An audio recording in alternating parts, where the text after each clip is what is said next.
Well, good evening, ladies and gentlemen. I'm Bruce McDonald, and I'm in my little studio tonight. We have family staying over. And the room in the back I usually podcast from is right beside their bedroom, so I don't want to keep them up. People go to bed pretty early here. I'm a night owl, and I go to bed around 12:30 or 1, sometimes 1:30. But yeah, so we're going to get back to the Talamanca review. I took a day off yesterday. I needed a mental health day. No, I'm kidding. And we're going to get back going with the womb inseminated by Solomon.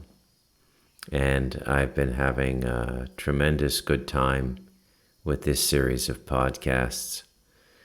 It's very good for me to get into it and to force myself to contemplate this topic and let my imagination and my intuition speak to me and try to make connections and things like this.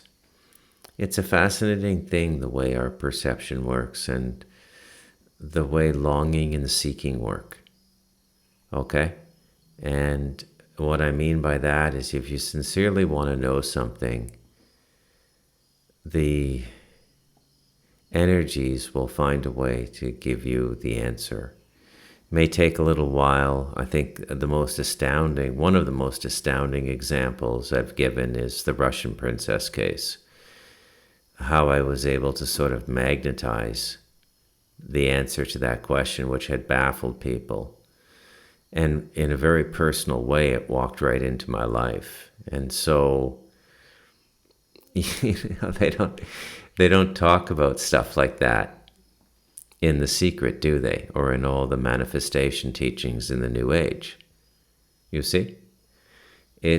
Every one of these topics is richer and deeper and more sacrosanct than people imagine. We compartmentalize things, Oh, we're going to talk about manifestation now. Well, yeah, manifestation is a big part of human consciousness, but consciousness was given to us to grow, and that doesn't necessarily mean grow materially. I realize you got to make a living and everything, but, it's a misuse, ultimately, at the end of the day. And I'll tell you one thing that I think is coming for the future of the human race. It's going to be, I think, a brand new concept of right and wrong. And it's going to be much more aligned with a sort of scientific principle of consciousness and manifestation and good human conduct. And it's a morality we haven't been able to conceptualize yet because our understanding of consciousness is still so collectively primitive. Okay, there's individuals and groups of people that are making leaps and bounds, in a sense, hybridizing science and physics and Eastern mysticism and Western mysticism and third school mysticism, all the mind control and consciousness experiments that have come out of intelligence and military, like Courtney Brown and remote viewing and the Farsight Institute, like the Monroe Institute. There's so many ways to look at consciousness now. I believe there's a chapter in The Devil in Us about this, the three schools chapter, East, the West, and the consciousness plunderers. And they're doing what they're doing for a certain reason. And yes, I'm talking about Solomon's Temple. If I say I'm going to do a podcast on Solomon's Temple, then I'm going to do a podcast on Solomon's Temple. And this is all about Solomon's Temple in one way or another. Okay, now, tonight's show has a little bit of body to it. I've prepared some material, and I guess the best thing to do would be to start the first one now. It's about 9 minutes, and I won't give you any introduction. We'll just get into it.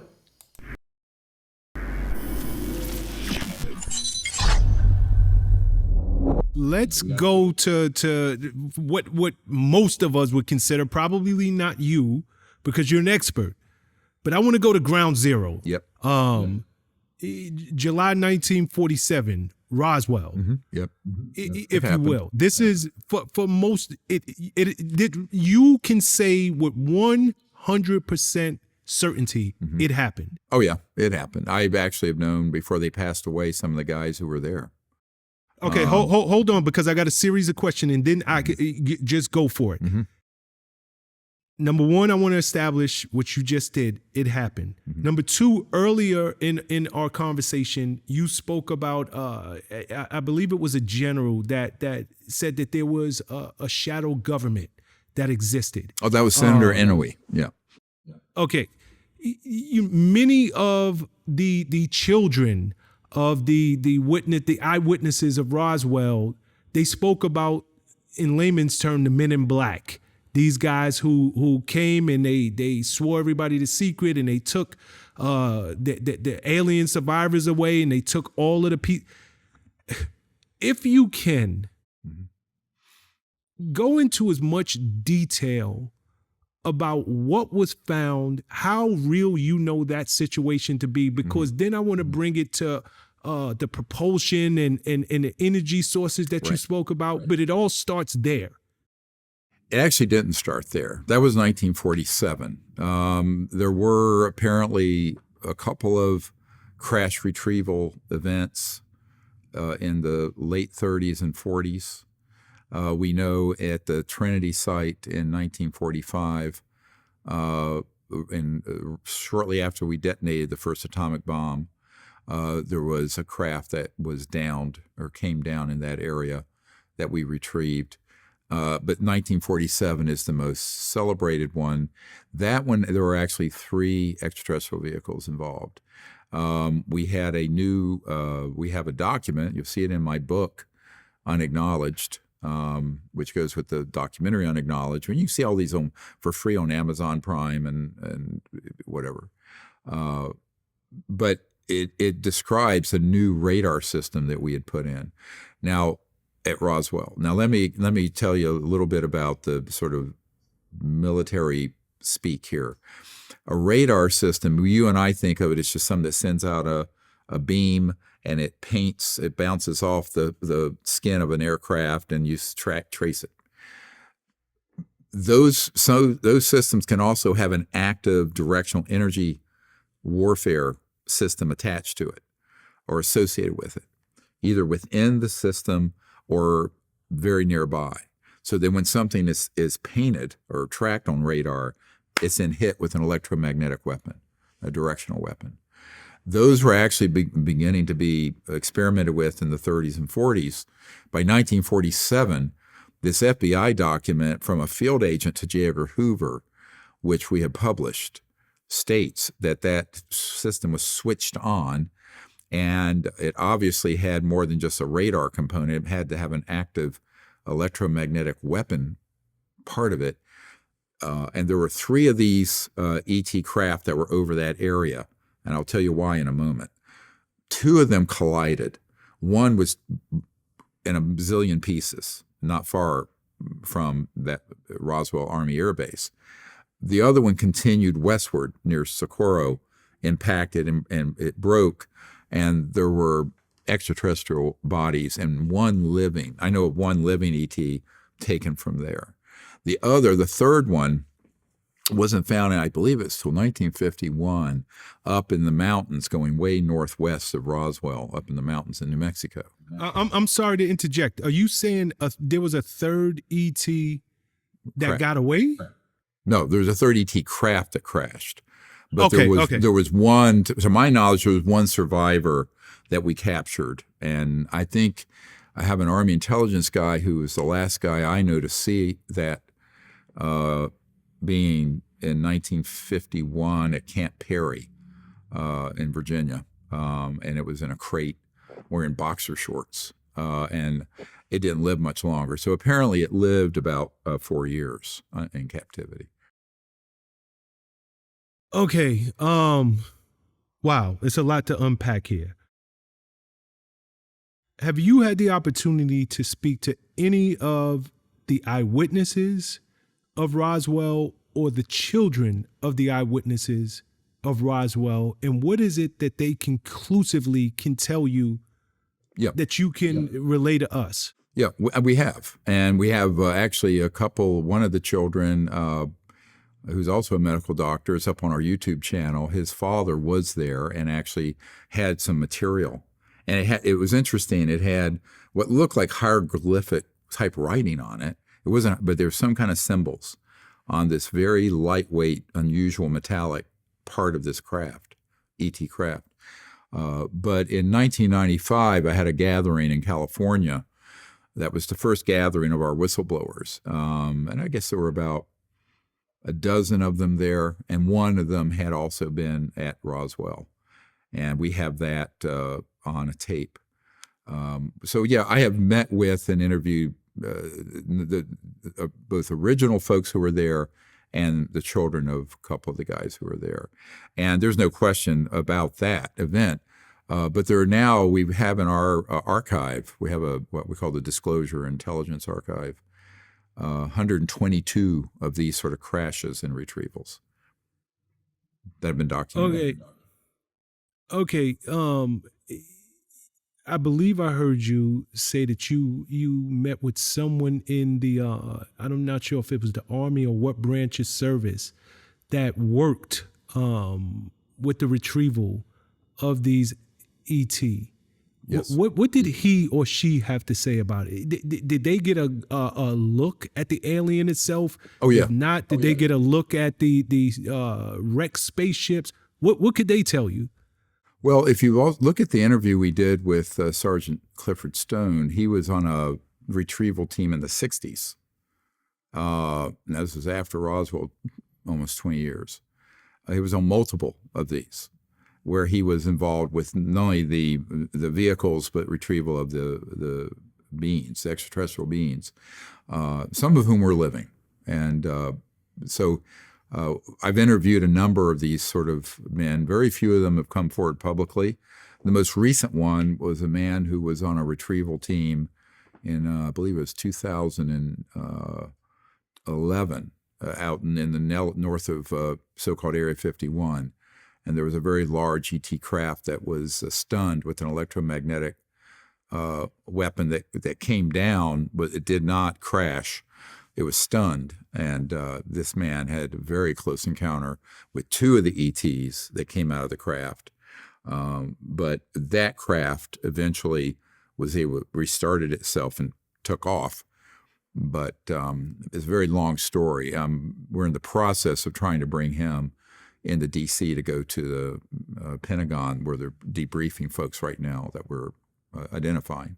You have to understand, I have debriefed over 1,000 men and women like this. And I have in my archive 755 of them. The others are ones who never wanted to give us their contact information. So I'm sort of have debriefed hundreds and hundreds and hundreds of people like this over the last, now, 30 years. But it's been a long path. But what my job is to take all, because the what's called top secret special compartmented information, where it's very compartmented, is to get as much of the information from hundreds and hundreds of these sources and put it together in some kind of coherent picture and assessment, like an intelligence assessment. So that's what I started doing in the early 90s, and I still continue to do it. And we provide those to people in Congress. Okay. So we're all familiar with Dr. Stephen Greer, one of the most public-facing official voices on the extraterrestrial phenomenon. Now, I've decided the time has come to just sort of, chop down the standing tree. I need the wood for my podcast. And that's a way of saying that I'm not going to be as kind about things, okay? And I'm just going to be efficient in what I do. Now, another thing I have to say is that one of the things that I've often said on the Telemanca Review, and I believe I've written it a few times too, is that questions are very often the answer. And it's a difficult concept to explain, but the only thing that comes to mind is the concept of negative space in the art of sculpture. So the sculptor is looking at the block of marble or the block of clay or the block of steel that they're going to cut and weld from, and they're taking away. And everything they take away creates an absence of something that was there. There's nothing there anymore. But it defines something nonetheless. Okay, so a question can make you see something even if you can't answer the question. That's why questions are important. God, I can't believe I'm going to use this corny old example, but it's like that Zen trick. What is the sound of one hand clapping? Right? It's just, it throws you into a kind of a perceptual or a logical glitch. And it throws you out into more of a contemplative space where you're just studying the artifacts of your consciousness as it pertains to a subject without getting really attached to anything. And you're just kind of watching everything go by. Like a kid and his dog at the side of the highway just watching cars go by. But in a weird way, that is one of the best ways of putting things together. Because there's a part of us that just sort of knows things. And the part of us that thinks it has to figure things out and deconstruct them, dissect them, desecrate and decimate them,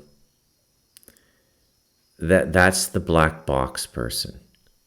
And the answer's not in the black box. And the reason you know the answer's not in the black box is they made the black box. And the black box is not supposed to give any answers. All right. Enough with the philosophizing. Now, what you need to note about that video with Greer is that 1947, which is allegedly our first contact with extraterrestrials, he says right away there was a crash in 38.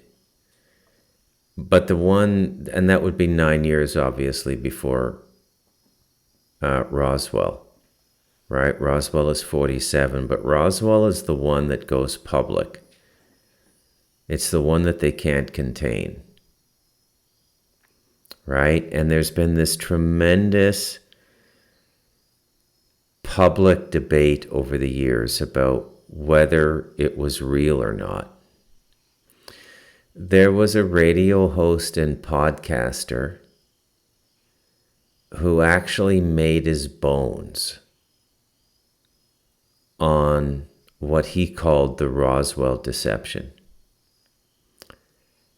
And this was a gentleman by the name of Douglas Duane Dietrich.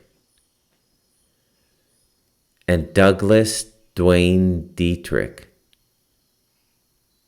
was raised in San Francisco and joined the military, allegedly,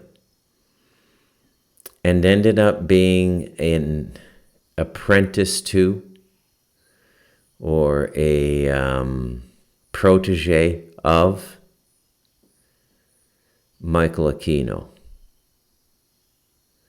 who, if you do not know, I think began a lot of the occult movement in the military, was a leader in that field, occult military warfare. A storied and legendary figure in certain circles, Colonel Michael Aquino. He got around too. He actually appeared on the Oprah show. He's a Satanist, basically, you could say. I don't think he would be, he might think that's a bit lowbrow for him, actually. Pedestrian. But of that mindset. And if you can muster the neutrality to look at it, it's fascinating.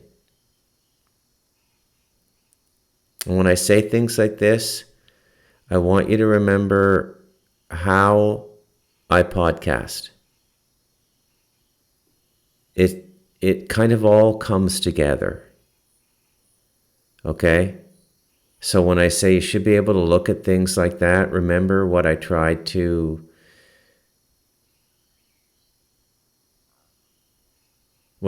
show you in detachment is not apathy. Okay?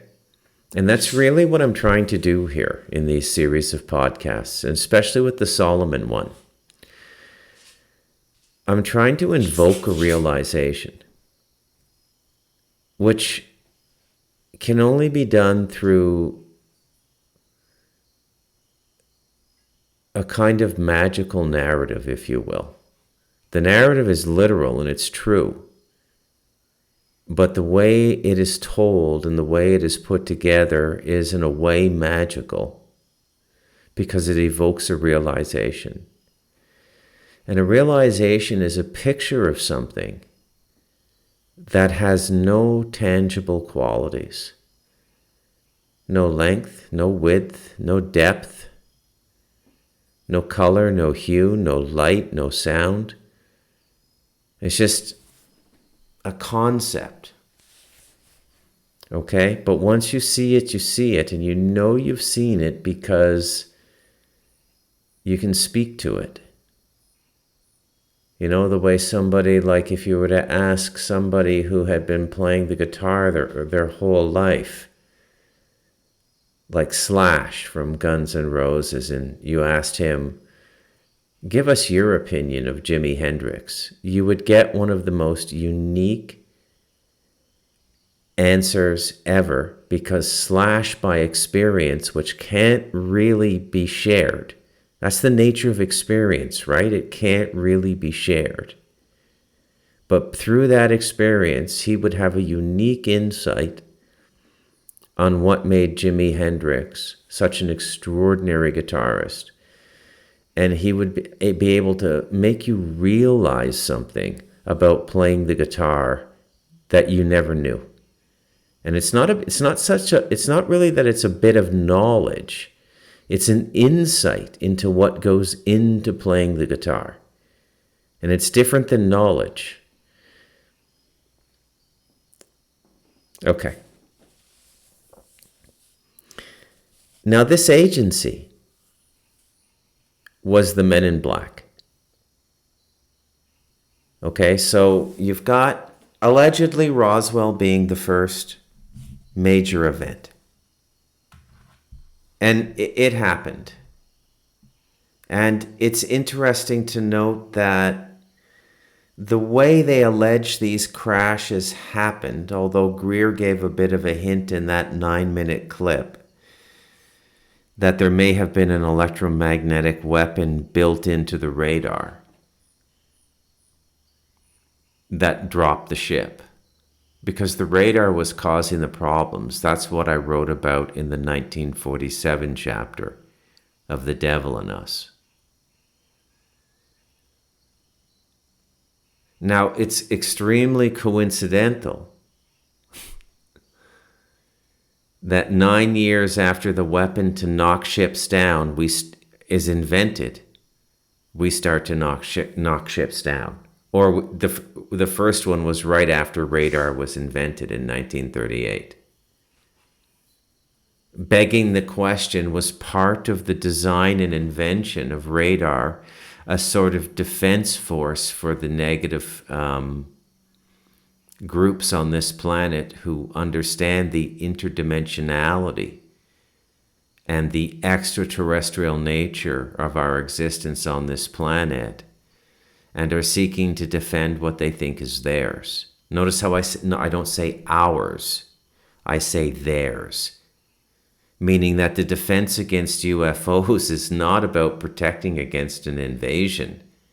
It's about holding the integrity of a prison together and the equity in that human prison.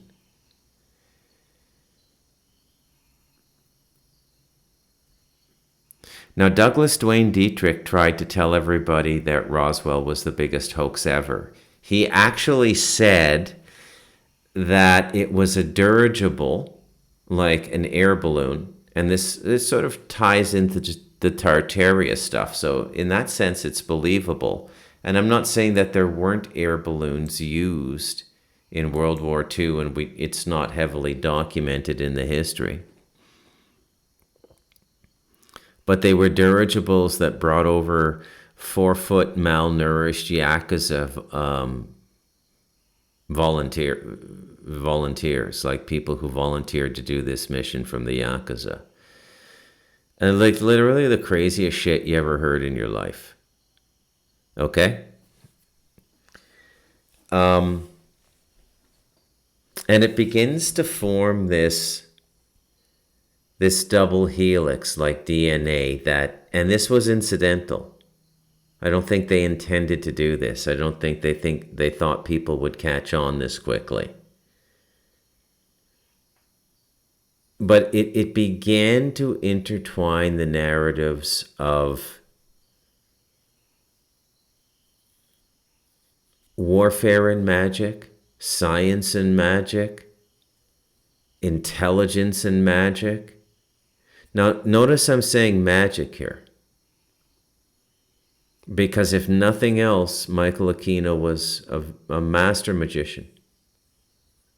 And that should be respected. Mastering anything should be respected.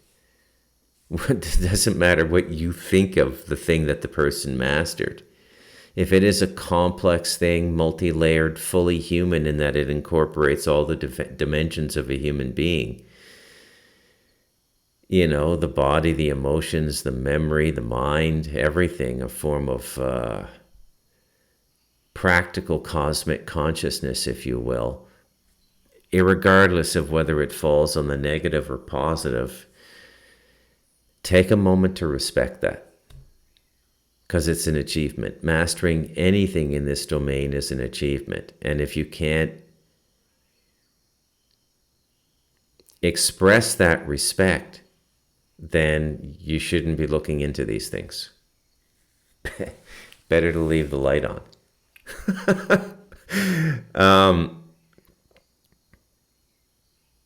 So anyways, of course, I think 1947 is completely real. In fact, I know it's real, but I can't make the case within the black box. I couldn't, how would I put this?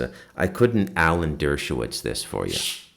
I can't do it. I can't lawyer it because the way I know is, it's non-normative. Let's just put it that way. But it happened. Now, there's little details that people should start to be putting together now. But you look at the way they've entrained us to utilize our minds now. In very short, engaging, addictive, endorphin-releasing engagements of a base nature, very short-lived, generally on social media. Okay? And what it does is it breaks concentration. Your ability to concentrate dissipates. The number of people I can have a decent conversation with now are almost non-existent because people don't concentrate anymore. They don't read books, they don't meditate, they don't contemplate, they don't listen to classical music, they don't read poetry, they don't fucking concentrate, they don't do anything that comes out of stillness. And poetry comes out of stillness. And there's a tremendous loss in that, and that loss is beauty. And beauty is one of the components that can expand consciousness. True beauty, in a sense, cosmic beauty, universal beauty, spiritual beauty. These are awe-inspiring, jaw-dropping, trance-inducing forms of beauty. They used to be a part of our culture. Right? The highest virtue of the female was always beauty.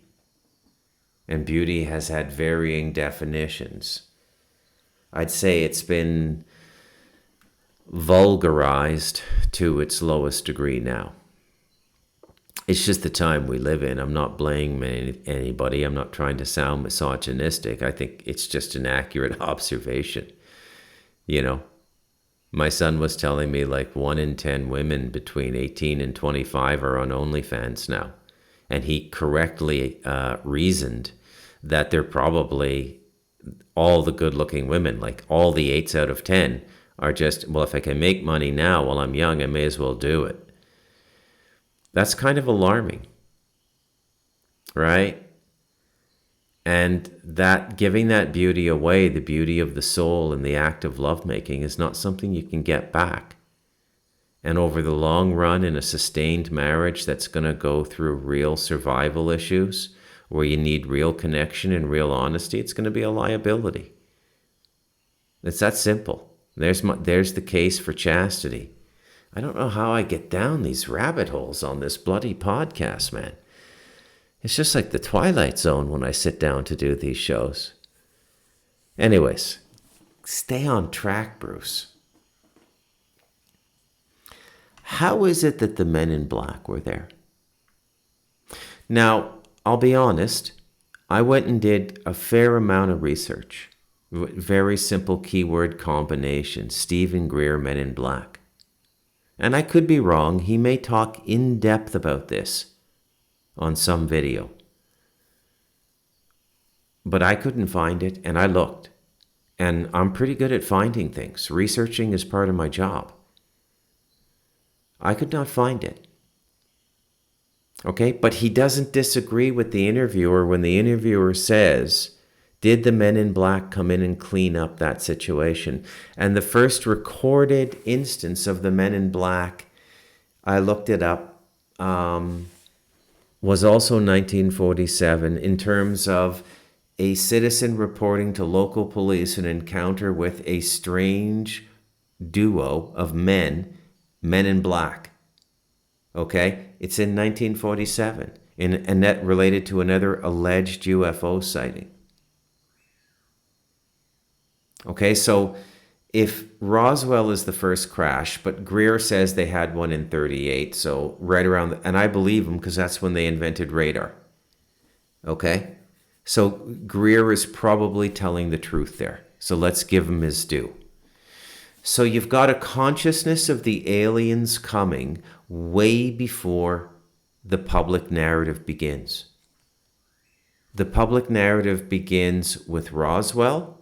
Then we go to Eisenhower. Then we go to Majestic 12, allegedly. But you're having this incident in 1947, and we've already got an agency specifically dedicated to policing the transmission of knowledge or experience about unidentified flying objects, lost time, and other strange and assorted things. Now, it may not seem like a big thing, and because of the distraction mind we have, nobody really OCDs it or thinks critically anymore. Obsessive compulsive disorder. And I kind of call it the way I do it because I'm not OCD, but I call it the Columbo syndrome. For those of you who remember one of the best police shows ever made in the 70s with Peter Falk, Detective Columbo. You got to see it. I won't say any more, but it's just, and you start asking questions. And you think about these men in black and it doesn't add up. And they are real. I also know that in a non-normative way, but if I have any credit with you, trust me, they're real. Okay? And sometimes you're going to have to build relationship with a person to extend knowledge that can't be verified. And I hope I've earned that trust with you, because I don't think I could ever see myself misleading anybody or myself. More likely myself than others. But yeah, so 47, the men in black come into existence.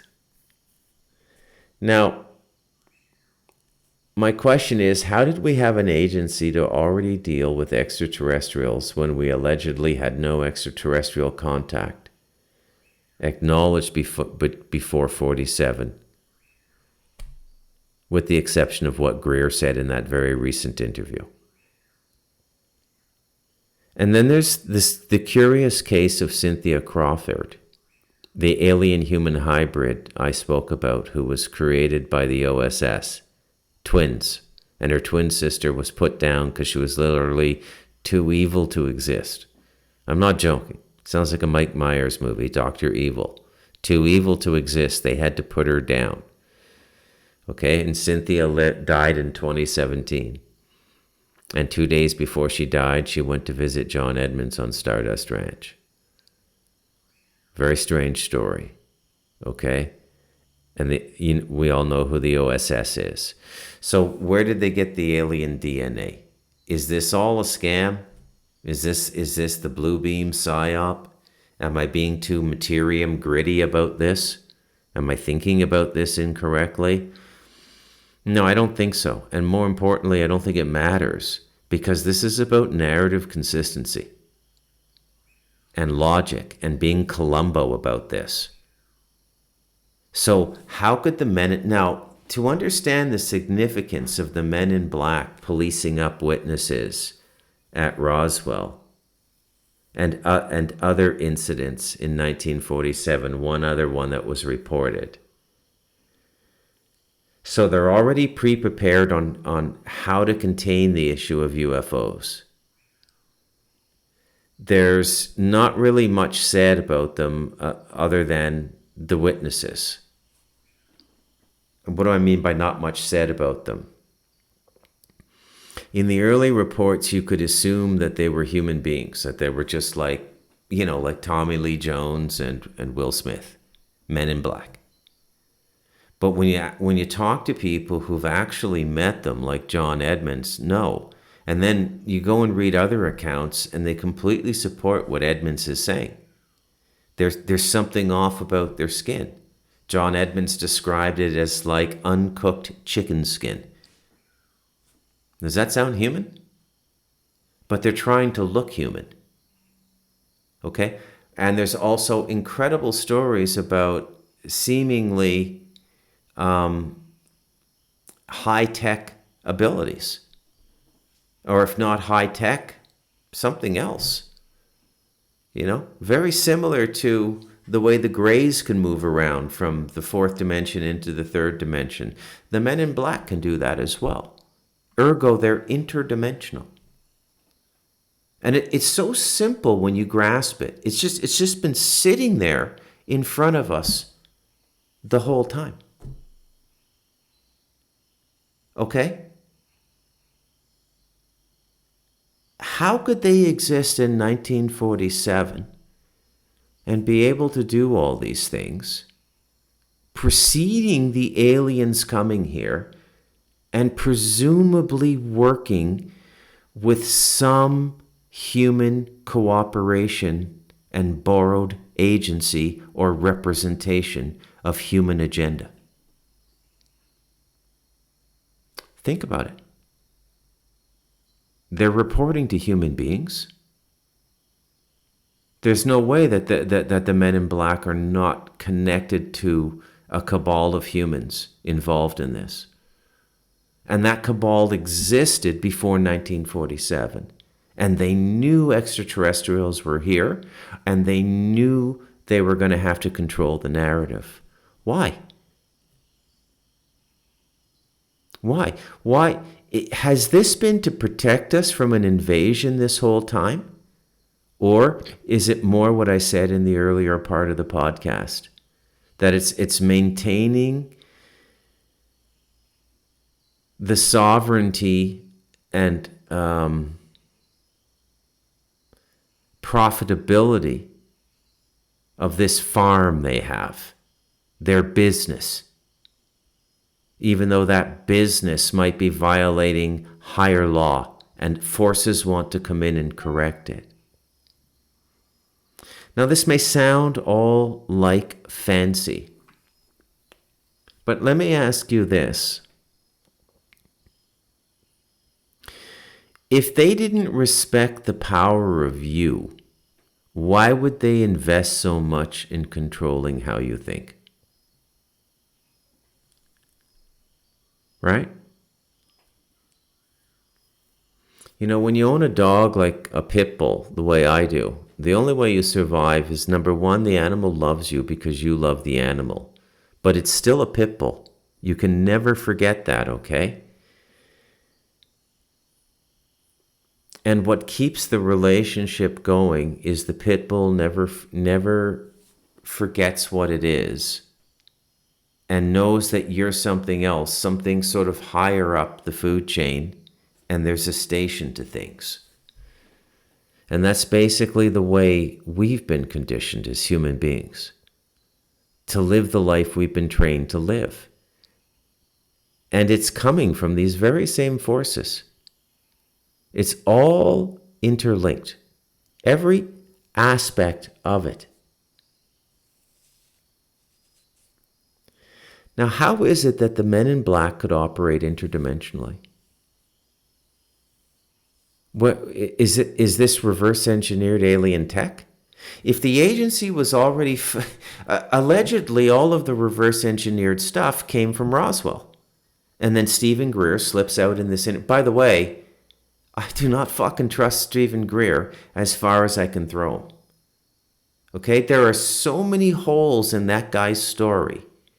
Okay? And yes, I am still talking about the Temple of Solomon. It's all connected. Okay? Now, the most powerful agenda on the planet now, geopolitically, in the public space, that we're all witnessing, not occulted, like Men in Black, like this, like that. That's still a world that's not generally accepted by everybody. But in the world that is accepted by everybody, the biggest geopolitical movement on the planet is the Temple of Solomon. And once you understand it, and you do understand it now because of all the time I've spent explaining it, you can see all the different forces working to make this happen. The European Union, Donald Trump. Look, let's just say it. There's only in the Western world, the way the vote is split now, there's only leftist retards that have gone so far into their woke program they make no sense, or Zionist allies and sycophants. There is no political space in between anymore. None. Okay?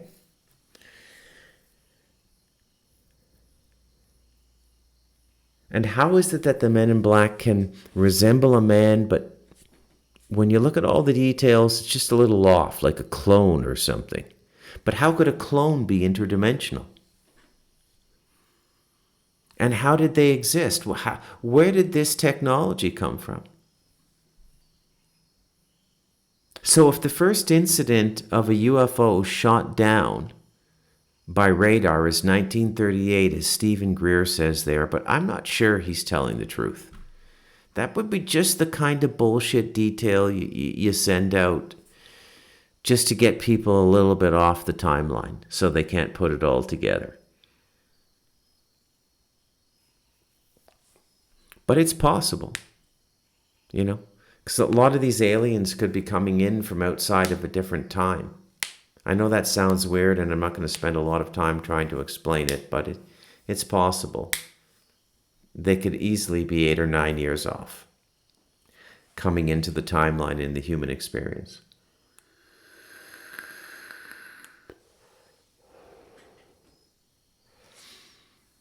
So there's this idea of things coming and going that's always sort of fascinated me. I'm not losing any sleep about it or anything, but I've just, I'm aware of it. I have no solution to it, but I still find it worth contemplating from time to time. And that is this idea of coming and going from this dimension. With the most dramatic example I've ever heard in my life being John Edmonds talking about the Greys, how they would peek into the reality before they stepped into it, and their heads would come through as though you opened shower curtains, and they would just peek out in the middle of the living room. Okay? Just peel back the air between the TV and the sofa like it's a curtain and stick their heads out right into this reality.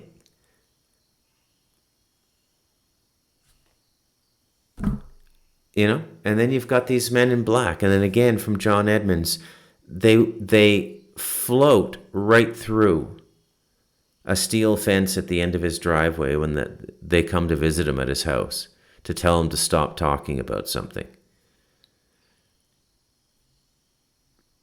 Okay, so that's for John Edmonds. That's in the late 90s, early 2000s.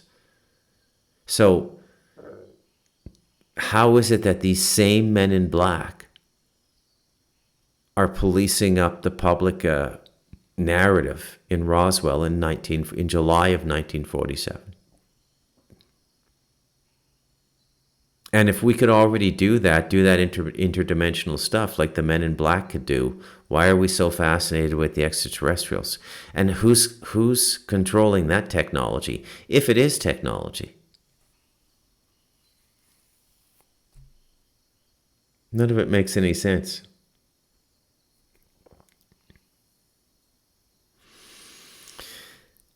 Now, I want to play something else for you. Listen to this very carefully. I might play it 2 or 3 times. It's only a minute. I know guys who've been in laboratories where they have a toroid or one of these devices, and suddenly they're pulling in spooky-looking creatures that look like they came out of the 9th ring of hell, and they literally become 3D and are running around the lab. Weird stuff. I know guys who've been in laboratories where they have a toroid or one of these devices, and suddenly they're pulling in spooky-looking creatures that look like they came out of the 9th ring of hell, and they literally become 3D and are running around the lab. Weird stuff.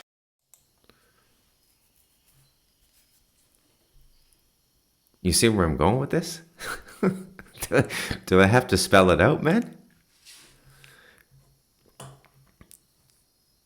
Okay. Very poetic podcast tonight. Set it up in the beginning by telling you I'm going to answer questions by asking questions. It's a complete and total oxymoron. But now you have a bunch of answers.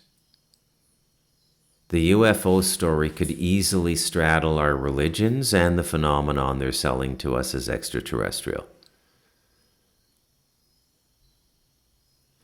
And if you're going to get into materializing things, who were the first people to do that? Probably, and who are still probably doing it the most. Materializing, and specifically materializing the movement of societies, like herded animals.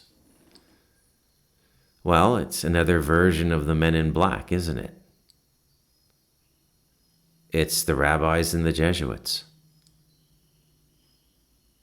Okay? Those are the men in black. That's another version of the men in black. And yet the men in black were conditioned to believe, as it relates to the cover-up of what is essentially another form of consciousness story. UFOs are a consciousness story more than a technology or a time travel or any bullshit like that. And that's another thing Greer does, is he takes it all and gets you to conceptualize it in that rabbinical black box. All the time, that rabbinical black box. And there's always so much fear in what he's saying. The beginning of wisdom is the fear of the Lord. You see?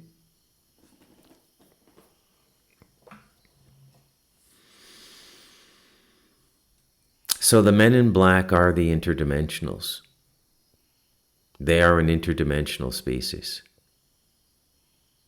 Okay? And they have more whatever they're connected to and whatever they're answering to. That's what's really running this planet more than any so-called extraterrestrials. And Greer and the timing and the whole sequence of the story proves itself out. If you just Columbo it for a little bit, none of it adds up.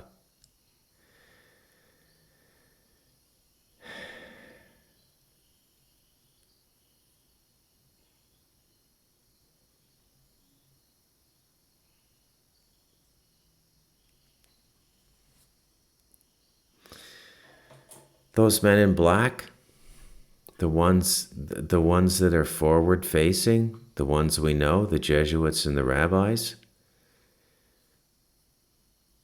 they want to build this temple and they're willing to kill to do it.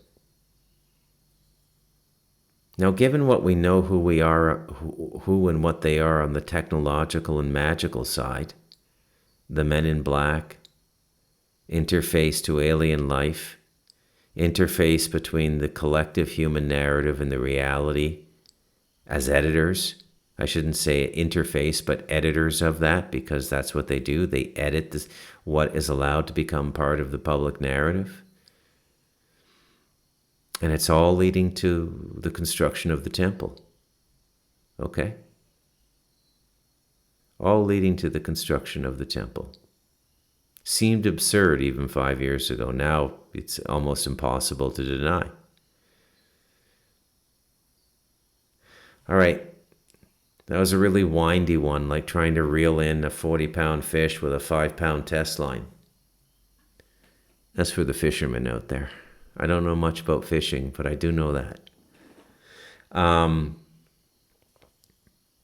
This has been The Womb Inseminated by Solomon, Part 4. And there will be a Part 5. This could be endless. I could go to 7 on this. Because it's really the crux of everything that's happening now. And the timing is perfect. And they're happening in situ. This is what you need to realize.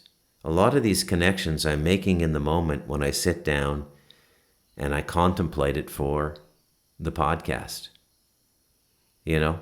Obviously, I was thinking about Greer today. I had 2 clips to go with it. But the whole Men in Black thing should be a huge caution for you about everything that they're saying. Okay? Anyways, I'm Bruce McDonald, and this has been the Talamanca Review.